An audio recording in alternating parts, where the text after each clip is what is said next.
ndiye atamtoa. He is like Joseph. Joseph alidhulumiwa hivi na Mungu baadaye alimtoa. Na hata ninaamini sasa atamtoa. Wakati wa Mungu ukifika. Ni hayo tu. Asante. We won't say much. Of course, the sentence has been passed. We were expecting something close. We are not shocked. And let me whet your appetite. I think all of you remember those words. Those are not my words.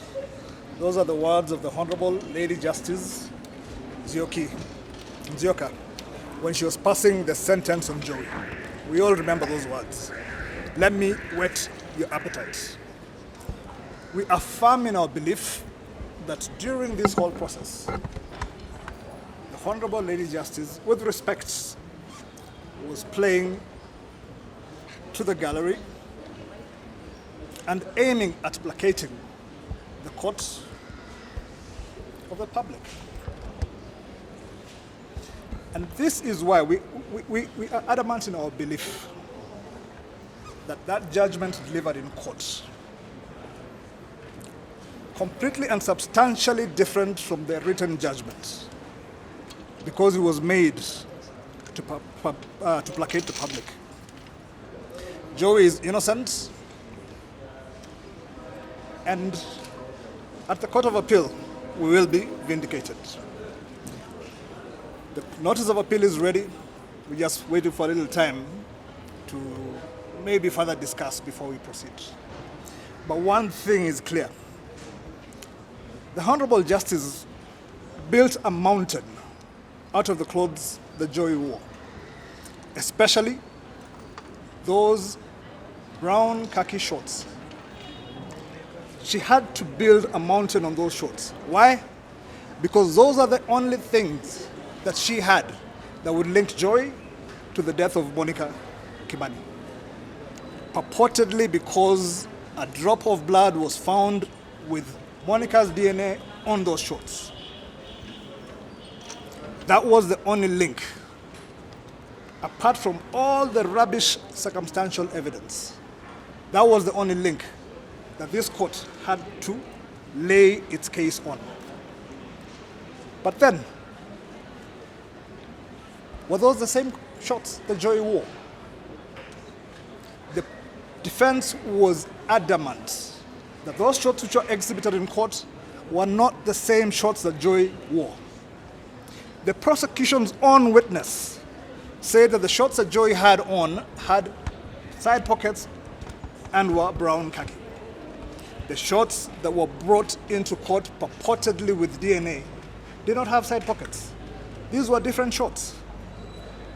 On 3 occasions, when Justice Wakiyaga was handling the matter, he asked the prosecution to bring evidence of the pictures of the shots that they took while they picked those shots from Jackie Mariba's house. The pictures that were taken with Jowie holding onto the shots, clearly showing the side pockets. 3 times, the prosecution refused to bring those shots, those pictures into evidence. 3 times. Why? During his evidence, the DNA expert claimed that he took pictures of those shots through the whole process.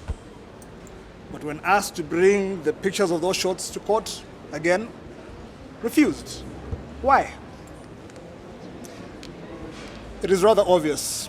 Our courts have always held that where the prosecution refuses to bring evidence before court in their own possession, which might prove to be exculpatory evidence, there can only be one reason why they have refused to bring that evidence: because it points to the innocence of the accused. Jowie Joseph Irungu is innocent, and we shall prove it. Thank you. The act of murder, one person's life ends, but countless number of lives are forever impacted. I will read again. In an act of murder, one person's life ends, but a countless number of lives are forever impacted. Secondly, murder leaves behind a trail of shattered dreams and broken hearts that can never be healed.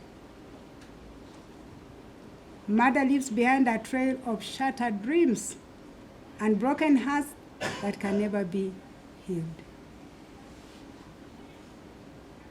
I have said the accused person before me is 33 years. The deceased was 28 years. Thirdly, the act of murder is a heinous crime that challenges the moral fabric of society and demands justice. And so it is not just a loss to the immediate family. Of course, it is in the highest degree, but it's a loss to the society when one is killed unlawfully. And so, based on everything I have said,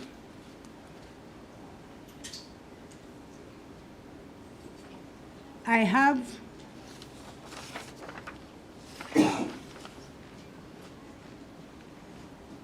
ordered that the first accused person before this court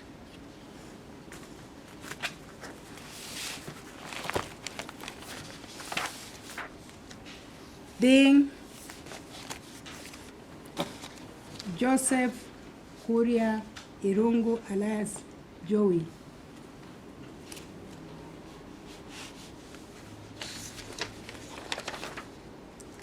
shall suffer death as provided for the offense of murder under section 204 of the Penal Code of Kenya. Unless that sentence is lawfully set aside by a court of competent jurisdiction. That is the order of the court. Thank you.